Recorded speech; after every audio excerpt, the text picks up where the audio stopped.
1 Princess Street, Brighton Sands, Units 1, 4 and 7. Unit 1 predominantly has water leaks to the lounge room in this area, with a little bit of water coming in adjacent to the balcony door.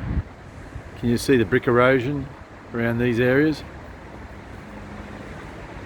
The cavity flashing above the garages is defective from this corner across there.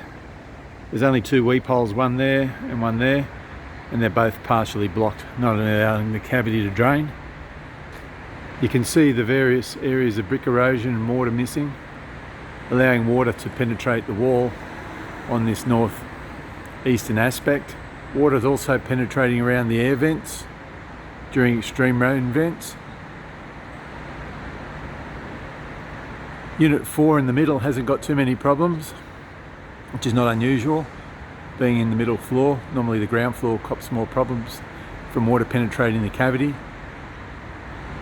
Unit 7 up the top has got some water problems, predominantly from around about the balcony door. There's some brick erosion and mortar missing around the patio, around the door. There's no hobs to the balconies, but it's an expensive proposition removing the doors and installing hobs with a membrane. I think some caulking around the frames and angles will plug the leaks for the time being. And there's a lack of downpipes on the structure, with a lot of water coming down through this downpipe on the corner of the building above 7. In peak rainfall conditions, the water's overflowing back over the eaves line and down the cavity. So we need to fit some overflow protection in this corner with a rainwater head and overflow protection. And the angles to the glazing panels of the bedroom need to be sealed on the weather shields from the bottom to the top. There's gaps around the frame, allowing water to penetrate around the window frames.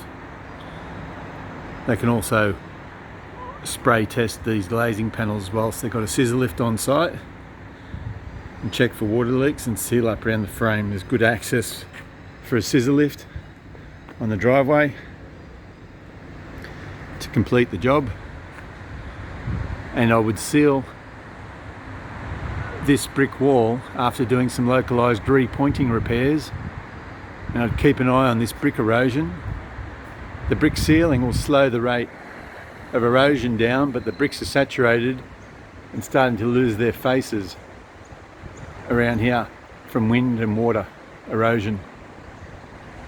And if you zoom in around the vents, you can start to see the perp ends of the bricks with holes, allowing water to penetrate the masonry cavity. But that cavity flashing is the number 1 priority as far as the ground floor unit's concerned, and sealing around the door frames and the rainwater head is the number 1 priority for Unit 7 at the top. These vents will leak during extreme rainfall events, but the cavity flashing on the ground floor should allow the cavity to drain. They could be sealed with perspex covers or removed.